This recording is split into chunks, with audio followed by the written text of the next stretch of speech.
Hi friends, hope you're all enjoying the show. We have been looking at so many changes during last few years in an industry, but this year has been kind of momentous and a turning point. Therefore, it is very important for us to evaluate all the different aspects of our industry. In various panel talks and discussions, many of us have discussed these aspects. One of the most important point that I felt needs to be discussed was the effect of rise of loungewear on denim. Loungewear has been getting so strong, especially post-COVID, that we need to evaluate how this is going to be affecting our denim industry as an industry as well as a product. For this panel discussion, we have some very experienced participants with us. We have Ikeme Audrey, the denim specialist, who will be moderating this panel. Ikeme is a denim specialist who has worked with some of the biggest fast fashion retailers like Inditex, Zara, Massimo Dutti, Bestseller Group, Only, and some other premium brands like J Brand, Guess, Hugo Boss, and with in a career of spanning around 15 years. She has worked with the likes of François Goodboth, Adriano Goldsmith, and others. She's now working as a freelance consultant in the denim industry. Hi, so how are you, Ikeme? I'm fine. How are you, Sandeep? Yeah, very fine. So also we have some very respected and known panelists.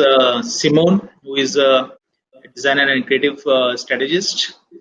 Miko Underwood, who is well known as an artist, seasoned design director. And Audrey, who's been working in the fashion industry for a very long time and specializes in denim. So let me just invite all of them to the stage.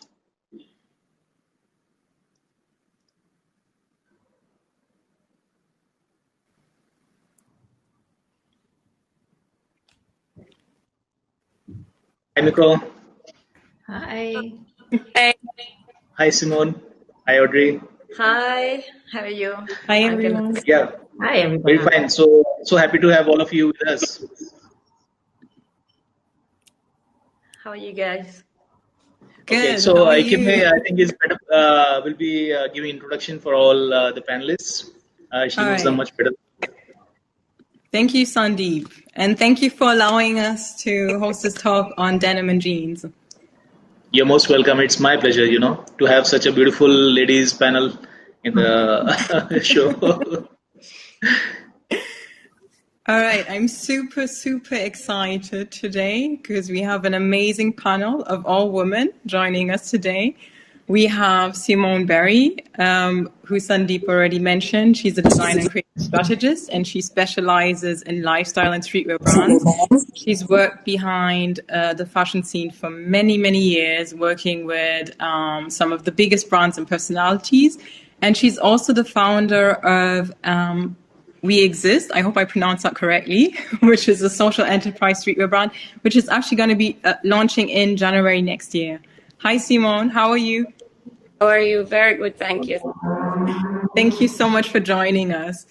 Next up, we have Miko Underwood. She is an artist. She's a seasoned design director with nearly 20 years of experience in wash development, brand and product development. And she's also the founder of the first sustainable denim brand in Harlem, New York, called Oak and Acorn, only for the rebels.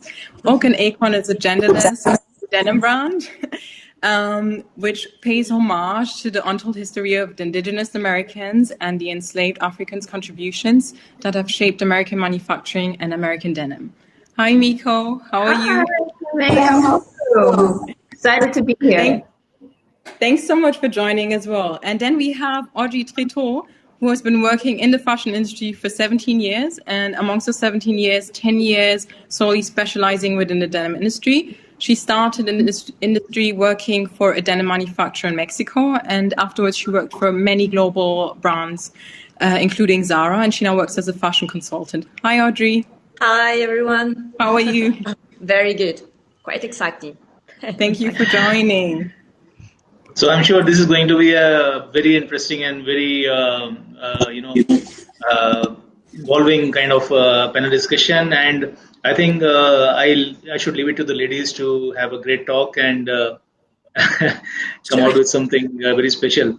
So let me leave this discussion. Ikeme, I leave it to you to have all the ladies together and have a great discussion. Bye. Okay, great. Thank you. See you. See you. Well, as Sandeep has been mentioning, we're going to be talking about loungewear today, specifically the rise of loungewear and what the effect is on denim. We've been seeing already loungewear like exponentially growing pre-COVID, and now it just seems to be exploding. So do we consider that like a risk or threat to denim? And if so, how do we combat this exponentially growing sector? Like whoever wants to start first. Go ahead, please.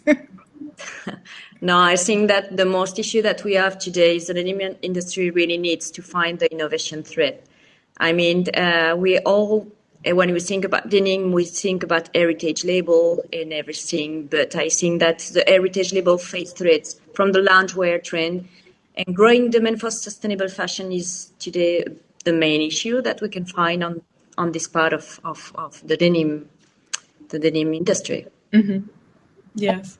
Also, from just a practical standpoint, loungewear is with e-commerce. I mean, we're fighting against work at home, casual comfort, but eventually to get exhausted from that.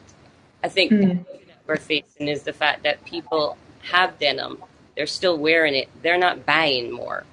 I mean, I was on a flight and everyone was still wearing denim, they're not buying more. And a part of that, from just pure practical reasons, is sweatpants are easy to buy online. You don't have to worry about your fit. Exactly. For denim, fabric, fit, wash, there's no consolidation or thought process. And I think that denim brands need to engage in fit technology. They need to explain the fit story better. We do these incredible fit stories in store, but when you go online, it's one static body that everyone's supposed to know that they fit on. There's no real technology. Some people use video, but again, it's one type of body for that video. So without communicating what your fit story is, how this will fit, because we all know that a boot cut doesn't mean that everyone is fitting like that. So maybe it's a short-term strategy of looking at communicating that if you own X denim or X style from our brand, these are the styles that would fit into with you.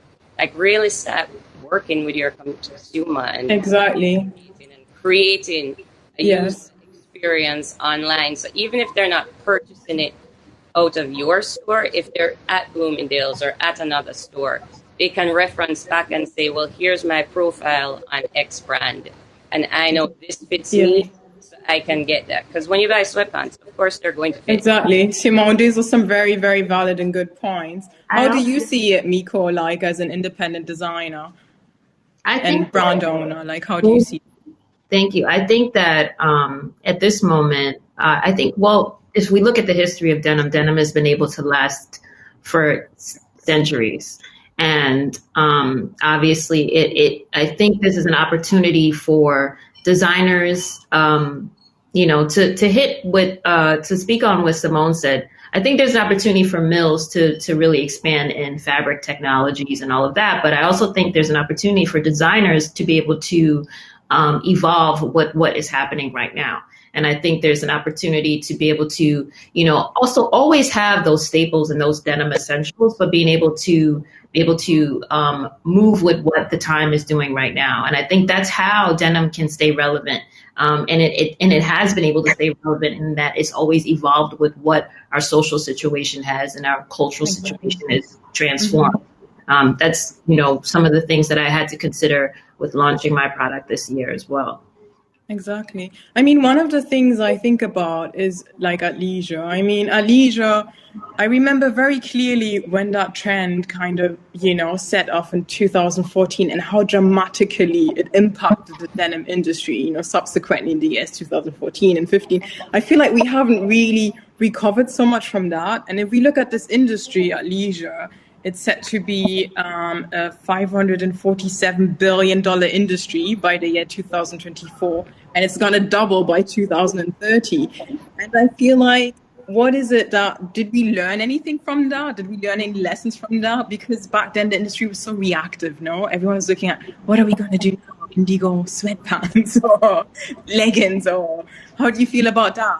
I think the customer wants comfort and functionality, and that's what athleisure provides. It's very wearable. They can see it wearing it, taking it out, and wearing it at home. It it crosses all its functions. And I think that just in any space, I think that's happened with the footwear industry. People have been able to take, sneakers and make them look, more to go out and also to be more casual. I think the same thing must happen in the denim space, in that we have to be able to pivot and, be transformative and evolve in the way that we design and the way that and the products that we put. And taking a nod from athleisure, it needs to be able to be like not seen and just, okay, I'm outside and I'm wearing these jeans, or the jean is for an everyday, like run around, working outside in the field or whatever it is. But I do think that the premium market was able to offer a lot of spaces.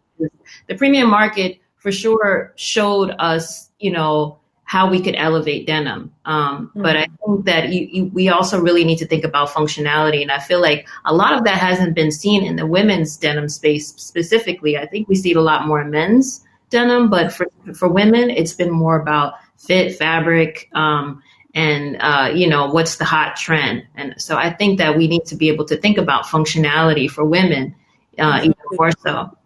Mm-hmm. For athleisure, there's also all these subcultures that feed into athleisure. So you're also looking at the growth of streetwear, performance, in denim in itself. I cannot hear. Yeah. Simone, your sound is kind of in and out. No, sorry, it's as loud as okay. Is it better now? Yeah, slightly better. All right, I'll sit closer. How about that? When you're looking at like streetwear, it's a very different vibe from also athleisure. Performance is also a very different energy. The barriers to entry for these brands are also, you're seeing a lot of newness and fresh coming in with overall. Where denim, we're not innovating. Like I keep saying, it's an opportunity. Like stop asking plans to talk into your creative team. Test, try new things. Look outside. Exactly. We're literally in a pandemic. Mm-hmm. You have the opportunity to now slow down and thoughtfully, intentionally look at your product. Instead of doing much, cut back and make every piece count. To Audrey's point, sustainability can't get anymore. It needs to be part of the story. It needs to be communicated. And if you're just kind of throwing it out there, the consumer has changed. They want way more. Like authentic is no longer a fabric description. It's a business reality. So if you're not in and convert new consumer, you demand and say help us, authentic experiences, diversity, real, not reactive. That's a bigger conversation also. Like, what are you doing as a brand? Denim as a category, to Miko's point, is always going to bounce back. But will your brand as a denim brand bounce back with it?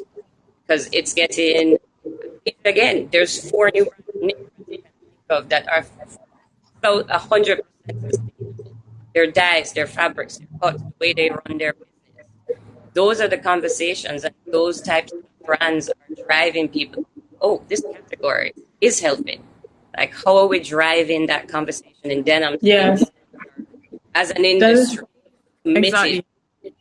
We have the opportunity, like COVID and makes but yes, we need to be more more proactive actually than just reactive. No, I think that is a very good point. Like Audrey, what is, like, for example, in your field now, if you're consulting to brands and manufacturers, what is the advice you're giving them? No, like looking back at what maybe the mistakes we did when athleisure kind of boomed. Like, what do you advise? Explain to them that generally is like they need to tell also a story.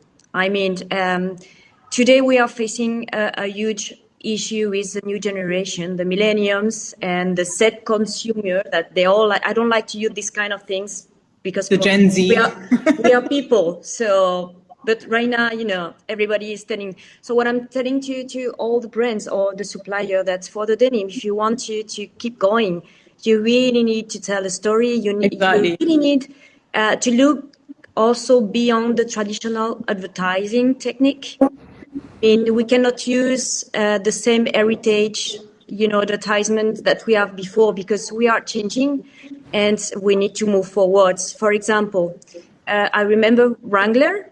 For me, it was before very important denim and then get down. But he made a partnership with, I hope that I can spell it well, the provocative rapper Lil Nas X. Yes. Okay. So he made like a brand authenticity. Sorry. He tried to find a way to say, okay, Wrangler is going to be this. So I'm going to tell a story because I need to catch up all this kind of new generation. Because what I feel today is like this generation see the denim like very formal, wearing stuff, it's not like sporty or whatever what you see in the street. So Wrangler, for example, made a very, very successful strategy aligning the cultural relevancy.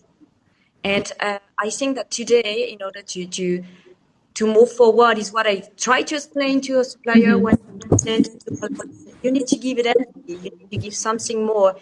Sustainability for sure, but sustainability, we have a huge problem with retailers that today, for them, be sustainable in the denim is to have like a BCI cotton and that's it.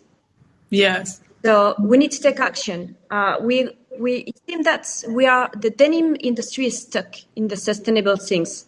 That everybody is speaking of sustainable, and it's not moving. And it's not really sustainable. It's more like a greenwashing, no? So they need to target a niche market. I mean, exactly. I want to pick up your point. You're talking about cultural relevancy. I think that's really important to talk about that as well, because it's like, what are the mistakes we shouldn't be repeating, which we've actually learned in Atlija right now, where brand value and brand identity is so important, to the customer awareness, is very important. And customers, they cannot be fooled nowadays. They kind of know if you're an authentic brand or you're not, no? So what do you think needs to happen? What are the solutions we can bring to the table, talking to these brands? Like, what would that be? What would that look like? Whoever wants to start. I mean, I can only speak from my perspective of what I'm doing right now. I feel like it's really important for the designer, and whether it's a designer brand or it's just, a brand that has, a group of designers, it has to come from a very authentic place. To me, when I think about sustainability, it's not only for Oak and Acorn, our collection is not only about the fabrication. Yes, we are using Refibra, we're using hemp, we're using, recycled fibers, we're using Tencel, we're using, BCI cotton. We're doing all these things in the fabrication. But sustainability for me, what that looks like is also how I show up as a brand. And so it means that I'm not just supporting and have a social impact partner that we give profits to. Yes, we have that, but I'm also a voice in the space. I'm constantly advocating for the social impact partner. And to me, it means, how am I looking at how I'm designing my product? Am I, making a breadth of product, or am I being extremely focused, having, really nuances and details in it, being able to tell a story to each piece and looking at the legacy throughout each piece. So when I'm designing these pieces, I'm not looking at them, and I keep looking at my rack. I'm not looking at them, as this is a one-off. I'm looking at it because I'm building. I'm going to continue to build. I'm going to continue to layer into it. I'm going to continue to take the idea forward because I see it as it having a long-standing legacy. And so, even the timing of creating collections, do we need to create collections over and over again? Like, my collection is a seasonless collection. The way that I see that I will perform this year is small injections, throughout, but not having to create a whole breadth of product again. I think sustainability, that's how we show up today, is that we really have to think at each and every part and being able to show transparency throughout the process to our consumer. They want to know the story of my brand. So I'm putting the story in the clothing. Not only do they wear the clothing and they can read it or they hear about it, but when they take it home, they'll see the story within the clothing. I think all of that is about having sustainability, transparency, having the customer really connected to the product. And and to me, that's what it looks like. Exactly. And bigger brands, I think with Miko, your brand is a little bit smaller. It's a lot easier for you to communicate it. Bigger brands need to go back and look. Why did they start their brand? What do they want to communicate into this new world? What do they want to say? And again, it's intentional, thoughtful processes. Maybe it can't be everything. And if you don't know, then just say you don't know. I mean, part of social impact, sustainability, part fabric, diversity and inclusion. Just as a note, I was reading something. The adaptive market is a $400 billion industry. What is Denim saying to that?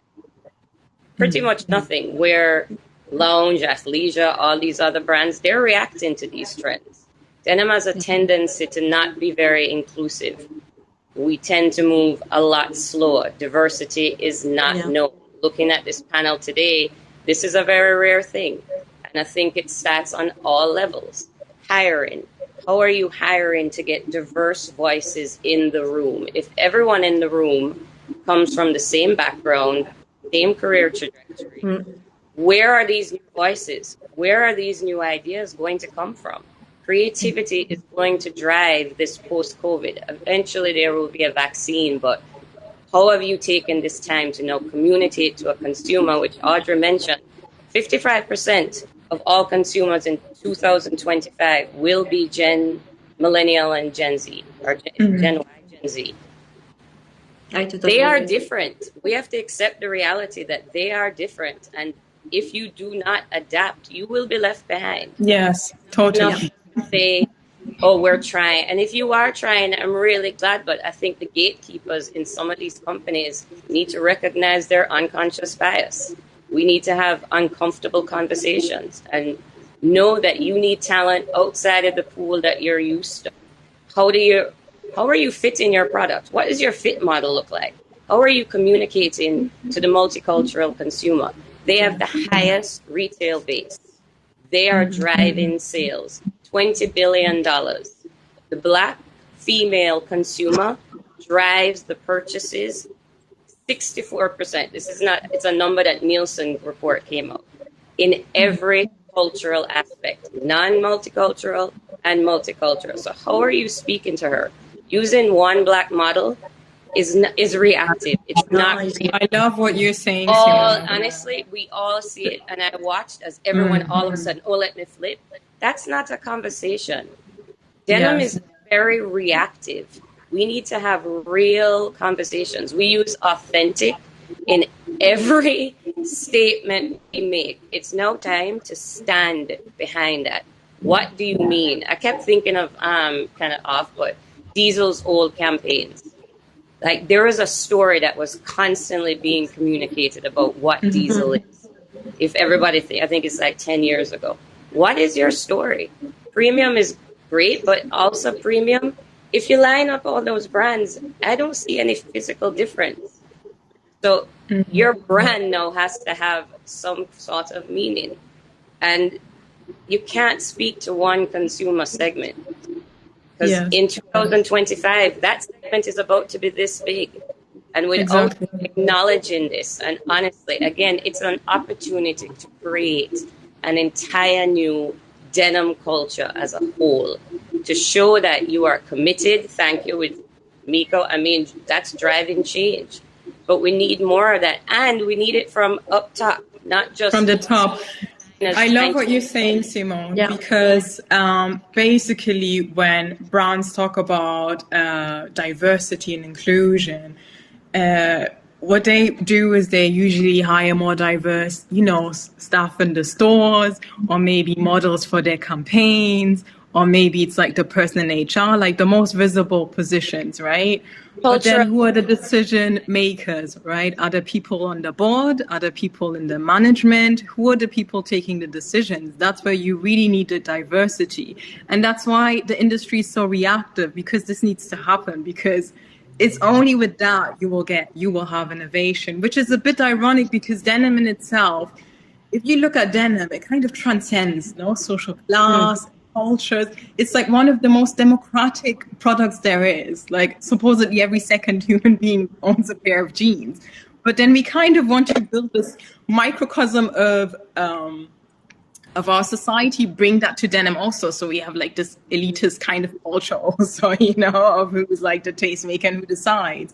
So that's I love the points you are making, which kind of takes us over to the next question, which is looking at denim as it is, as we know it today, is inherently like a leisure wear product, coming from workwear and then kind of transcending into leisure wear. But we all know, obviously, that indigo yarn-dyed clothing has existed for many centuries in a lot of African countries and all over Asia.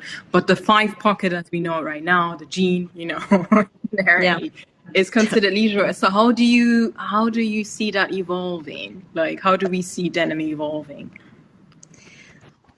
In my humble opinion, it's what I can see today. I think that some limitation like season and gender will disappear very soon.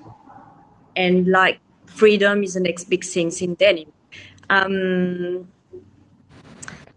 We can see right now that some of the retailers of the big brands are already beginning this transformation. You can see like, lots of advertisements of these non-genders and so on. That's made me feel very positive on this side. But I think we just need to shake up the denim industry right now because they are declining, yes, but also they have had a lot of innovation. They have a lot of idea, but you can see that they are not going through at the end of the solution. So really it's frustrating. But for me, not like limitation like season and gender will very disappear soon. I hope so. Yeah, I agree. I mean, as I'm actually in market at the moment for my collection, and being a genderless brand has been, I'm actually, it gives me more space, really, because I'm meeting with both the women's buyer and the men's buyer, because they're not knowing really where to put me in the store, but they love the product. It's a good problem to have. But yeah, it is about genderless product. It is about seasonless product. Yeah. I also wanted to add to what you were saying about just a little bit about diversity and inclusivity. I think it's important for these larger brands not to be culture vultures as well. A lot of times we see that where all of a sudden they'll jump on the bandwagon and they'll try to have a Black story or Black, a Black influencer to tell the story, but they're not really making changes inside. And I mean, until you make the changes inside, I was telling Simone the other day, like, I had been in the industry for, at this point, 14 years, and I had never worked with another vice president of design until she and I worked together. You know what I'm saying? So that was of color, and that's a problem for my entire career in the industry for that not to be seen. You know what I'm saying? So I think it's really important, just to go back to what you were saying. I just wanted to add that it's important that we don't blackface, that we don't become culture vultures of what is happening. It's really, we see, even from our production staff, we'll see, our counterparts who are experienced and experts in it. We'll have a Chinese, a Pakistani, an Indian production team because they know how to communicate with the culture that is part of that. But we also need to see them in a design space because I believe that ingenuity is also coming into what they've learned from manufacturing, and manufacturing altogether can be transformed into design space. There's a lot of ideas that are coming out of these spaces. I think that we have to be open. America specifically, I think, has been very narrow in the way that denim has been portrayed, and that's why, with my brand, I aim to, in some ways, expand it, not to disrupt it, but we are called Only for the Rebels, so it's kind of like, just to kind of like, open up the space, because I think there's so much beauty that can come out of the denim space. We have so much, just that what is inherently and indigenously of all of these cultures. Denim is a global commodity. We know that. We can bring that in so many ways. All the things that have been traditionally known or traditionally, part of a specific culture can be transformed into the denim. To me, it's about, bringing in artisan fabrics that are, are indigenous of certain cultures, West Africa.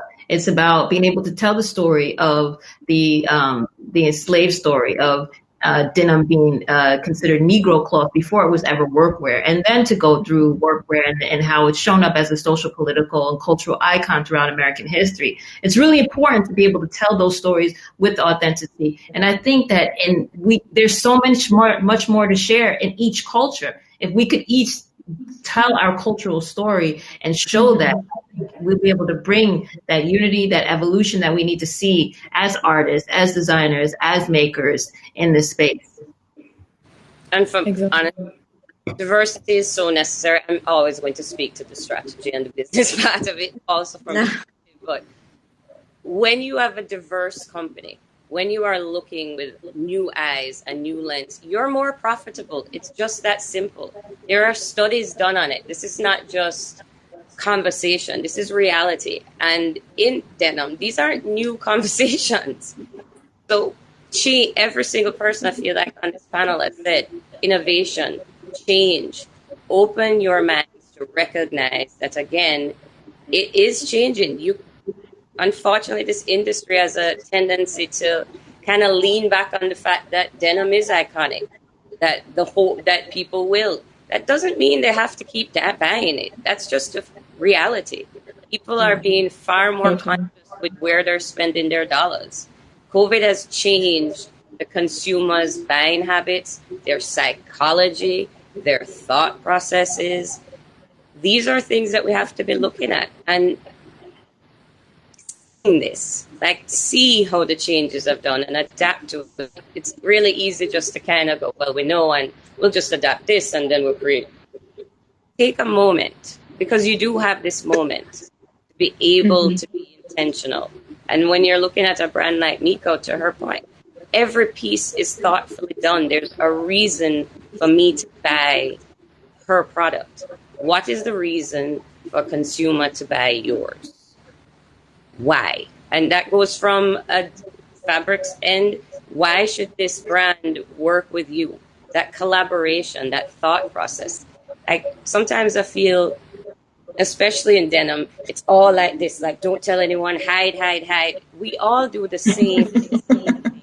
It's true. We do it no, we all do the same thing. Transparency in how to share, how to group, how to coordinate. Sharing information is not a bad thing. It's a great thing to share resources. Exactly. It gives you a real, authentic feeling. Any company I've ever worked at, there was nothing brand new. The way that we develop washes, honestly, it's all the same.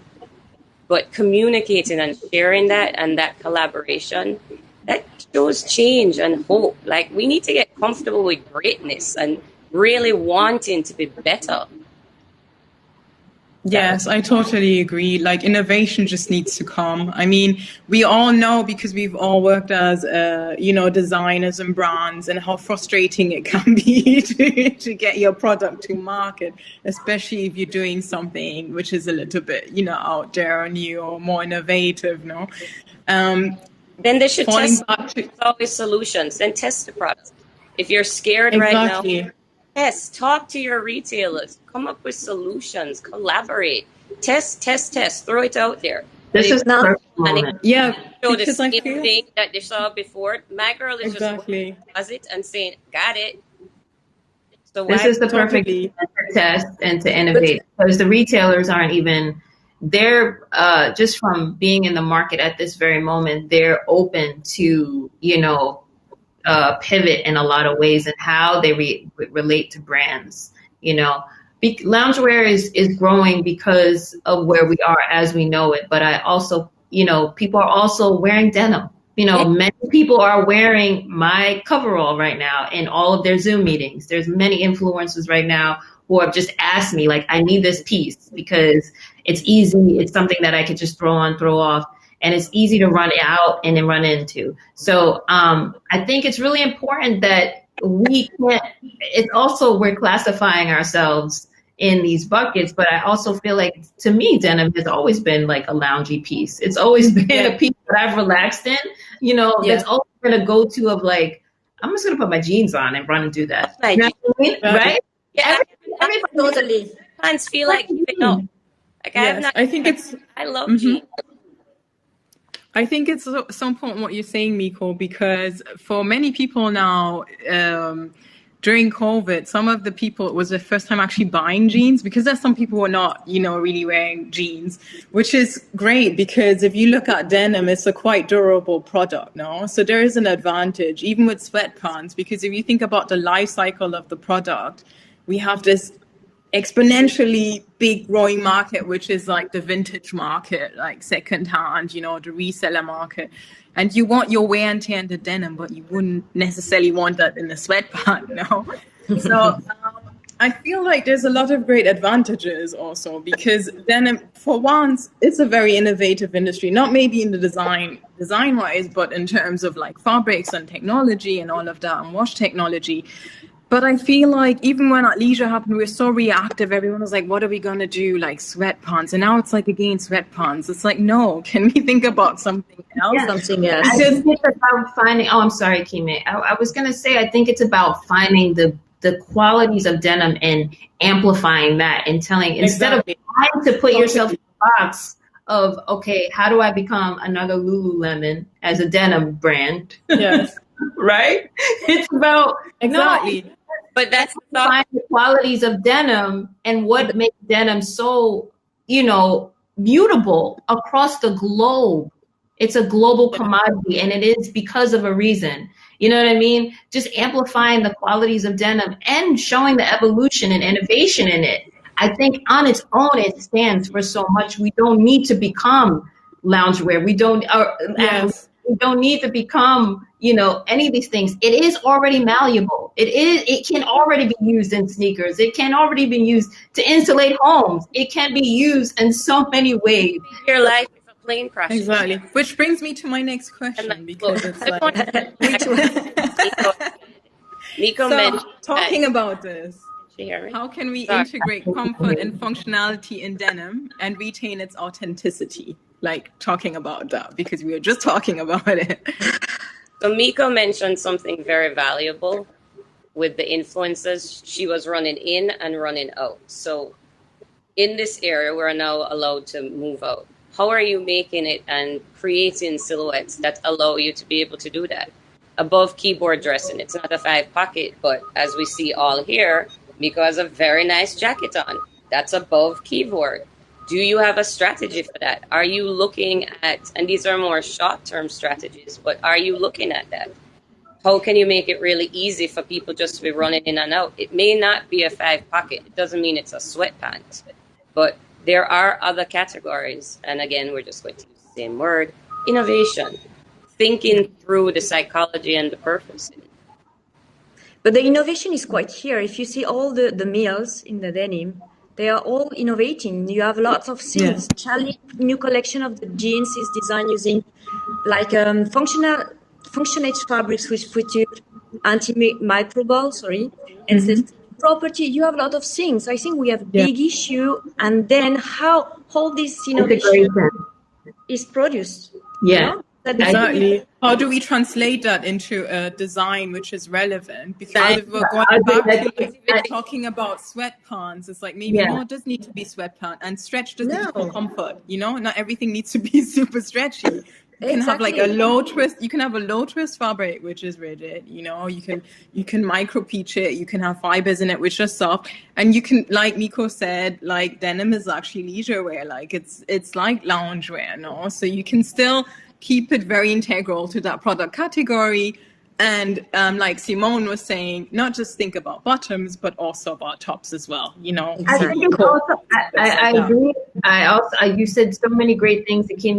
Audrey makes a great point about that. The mills have doing a lot in innovation for years. And I know that I was brought up with, with some walls in trying to integrate that. And I think that it's important to have that integration, not being afraid to integrate these new technologies. You know, mills like Sorty, there's mills like Candiani, all these AGI, these people, and obviously I work with these guys, but these guys that not because I work with them, I'm working with them because they are innovative in the space, and it is younger designers who aren't afraid, emerging designers who are on their own brands, who aren't afraid to play around with these techniques. And I also can see that could be a huge collaboration for the younger designers and the bigger brands to take the younger designers in to be able to do these types of collaborations so they can at least test the product, because they're thinking about how their business has run, and they're afraid to move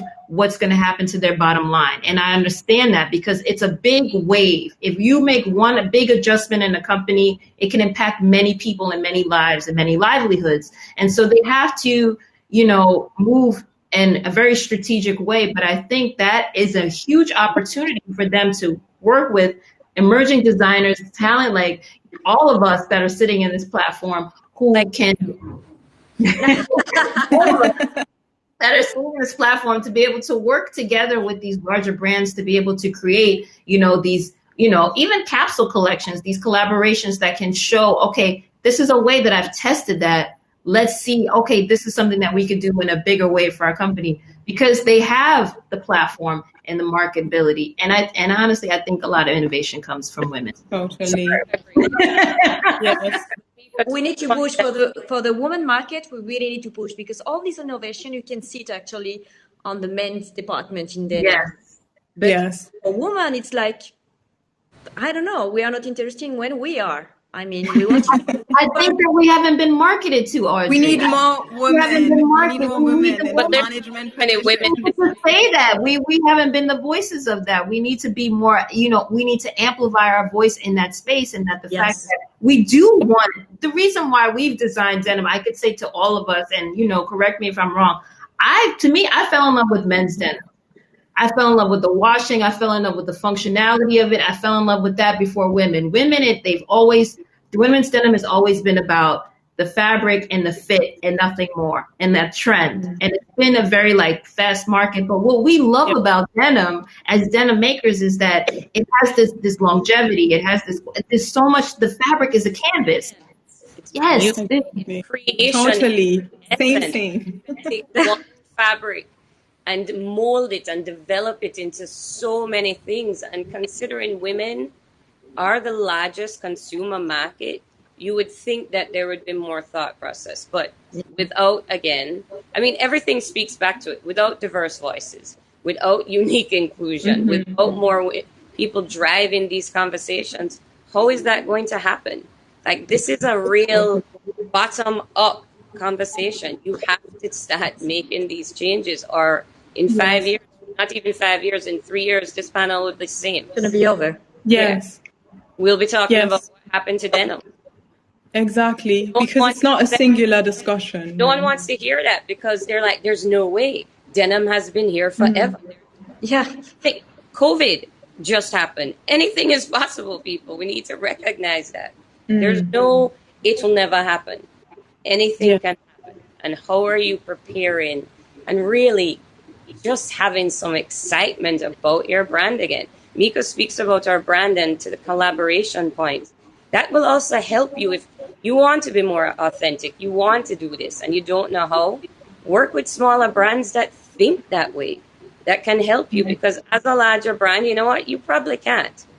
You are taking care of your margin goals. You're publicly held. And you have the same people from years and years, and sometimes you just get stuck into what you sell.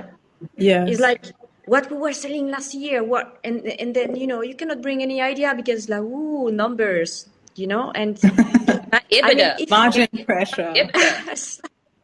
And at the end, that's why denim is going down. And if you want to really integrate the comfort, functionality, and retain this authenticity, I think you just use the fabric and the fiber innovation that everybody is already doing, and just give to the customer value, give them awareness around the health, wellness, ecological. The denim can do it. I mean, not only the loungewear. Yes. We can do it. Yeah, to your point, Audrey, we were talking about it before the panel discussion already, that this is always the same people and how frustrating it is actually to bring about innovation because everyone's so set in their like box, Exactly. And I think there just needs to we're all talking, there needs to be some kind of innovation, and it's not just a singular discussion, even if you're talking about sustainability, because we've been talking about it, talking about it so much. Yeah. Exactly, and something needs to happen there as well, because now it's just talk. There's a lot of greenwashing going on. If you're talking about athleisure as well, we are the only industry where we're really pushing and we're really talking about sustainability in denim. You don't really see that in athleisure. And what are the fibers they're using? It's polyester. Most of it is polyester, which is one of the most non-sustainable fibers you have, because it's non-biodegradable. Right. So, we should really be talking about that also, I think open people's eyes. That's a big thing, Ikeme. I think you make great points. And the fact that the customer is still trying to understand what sustainability means, because the sustainability hasn't really been, my mother-in-law has said to me, she's like, I love that you talk about sustainability, but she's like, I guess it's asking the customer, what does sustainability really mean? She's like, what does it really mean? And and she makes a great point, and I'm like, you know what? The customer still doesn't. We've been saying the word sustainability in all the different, from our food sources, all of it, all the way around. But what does it really mean in practice? And that's like what I've been trying to do with my brand. But I think that with denim brands, it is what Ikeme says, in that we have to really show communicate it, fabrications, what that means, that with athleisure, what that petroleum, what it really becomes, and how it's not biodegradable. You know what I mean? All of that stuff is really important for us to really express that and show that to the customer in big campaigns and any ways that we can, to show that's how we can be better stewards of the community. That's how we can be better, consumers, so to speak. We can be smart consumers, educated consumers. You tap on something as a community. I think that athleisure and lounge, while parts of it are terrible, unsustainable, they speak and communicate sustainability in a very understandable way. And it's not just through fabric. If you look at Everlane, they do it through transparency. They share why they do direct consumer, their costing. There's many different ways to communicate it that works for your brand. And again, denim should be looked at as a community. Premium, young designers, large corporations. I don't think that we actually act like that. What if everyone said, we want to really stamp this home, and 5 brands said, this is what we are doing? That makes a massive impact. And a lot of lounge brands, they do communicate a very specific message. Whether they coordinate it, I don't know. But when you look at it, we want to do this. And if 4 brands are saying it, that sticks in a consumer's head. Sometimes totally. To your point, Simone, it's you can always see who the athleisure customer is right away. I immediately think about, these yoga, they're already communities that they've communicated directly to. It's like they created the product for the community. It's culture. Who is denim? Yeah, it's a culture. It's a subculture. So who is the denim community? It can't just be heritage denim. Can't be the only subculture of because denim. It's not real. Because the heritage denim conversation is not a real conversation, because the history of it has never been really told. Yes. Exactly. Totally true. Sorry, Ikeme. To all of your points, what you're saying with communication, of how to communicate it to their customers as well. I think when we talk about sustainability, we even talk about it in such a box, because there's 3 pillars to sustainability, and one of them is the human factor. We need to talk about ethical sustainability as well, which Simone mentioned, and Everlane. So it's very transparent, because there's other ways of approaching this topic. So if you're really transparent, because a lot of I don't want to use the word as well, Gen Z, millennials. Yeah. But they're real. Let's use it, because honestly, they're driving change. So let's love them, because they're driving change. Yeah, they do care about Gen X wasn't driving change. They're driving change. They do want to know where do their products get made, you know, if the workers are compensated fairly, all of that. I mean, that is such a huge part of sustainability, which we always kind of leave out. Like, we tend to forget about it, but it's like directly connected. Like, it's so massively important that we talk about ethical sustainability as well, and not just in terms of, because it's all interconnected. Everything is never a singular story. Like we just proved on this panel, like if you talk about innovation, that's directly linked to your diversity and your inclusion within your company. Everything on this planet is interlinked. Yeah. Even talking about COVID, people think things are happening now because of COVID. COVID is an accelerator, right? The trend would have gone in this direction anywhere. The trend was already going into loungewear because of technology. You can do everything with your device now. You can order, you don't need to go to the supermarket, you know, you can order your food from your favorite restaurant, you can watch a movie at home. So the trend was bound to go in this way anyway. Yeah. COVID is just like a big catalyst. Like at the point and to be in action for the next month. So this is what people should be analyzing as well. It's not, these things are not, trends are not happening just because of COVID. COVID is just accelerating these trends. Yes. Everything we're talking about, you know, everything which has existed in the street has always been there. You know, it's always been there. So now we can really uncover it and we can see what can we do, you know, what are the ways to improve this industry. So I was just reading something on actually ASOS, which speaks to the sustainability part. Their sales are up 432% from last year. Wow. And what they did was adapted their consumer and their products to Gen Z. Sorry to say it, Gen Z. And wait, they added a sustainability. It was like a responsible category. So you can search for clothes based on the responsibilities that you're looking for. So if it's eco fabrics, if it's social impact, they have recognized what this consumer wanted and they adapted. They did increase sportswear. They are looking at private label. But again, the barriers to entry into sportswear and loungewear are not as high as denim. And just circling back to Miko's point, if you're allowing younger designers and brands to be part of this conversation and teaching them, there's a lot more opening for that, because with innovation, it does come from younger brands, and loungewear allows that. It's easier for you to pivot. Denim doesn't pivot as quickly. The other point that I need to make about the younger designers and denim designers, as I'm working on this Denim Collective, which is an educational initiative that I'm working with big nonprofit partners to be able to talk about the history of denim and to inspire more about denim and denim making. I'm looking for denim designers. Where are there haven't been as many aspirational denim designers, people that want to become denim designers. I think they're looking at the different fields. And I think that says a lot, is that we need to be able to inspire them to come into this space and want to be denim designers. And I think a lot of it is because they don't see designers that look like them.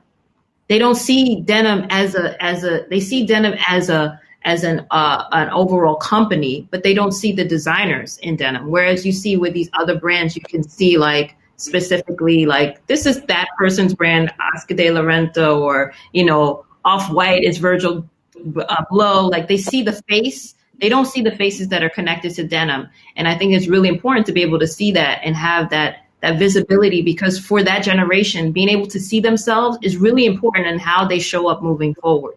And so we need to be inspiring in the next generation of denim designers, because I don't see them right now. I'm looking for them. I'm looking for people who are saying, I want to design denim. I'm really interested in it. They're not thinking like that. And maybe taking back and show how fun and exciting designing denim is. When I show people like what we're doing in the factories, and when I first showed like a group of my friends laser, they were like, whoa, that's what you do? People don't have any idea. No clue. Luxury, ready to wear, sportswear. Everybody shows the public how it's done. We don't allow people in. We're not showing them what the processes are, how interesting it is, the science behind it, how you can mold and create. We're not creating communities for anyone to want to engage into. And so why would this really large customer base want to become one? And to Miko's point, if there is no reflection of you, you wonder if you exist. And if you do not exist in this space, why would you want to be a part of it? Exactly. Yeah, Totally. Yes. I love this conversation. Oh no! we can continue long, you know? There is so many stuff to talk about. It's a wonderful, Welcome this back. is the advantage of virtual world. You can just feel like you have Almighty's powers. You can just pop in, Anyway. It's the wizard. The wizard is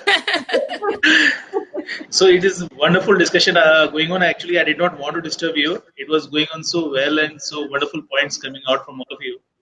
So, but the time is kind of getting a little out of sync.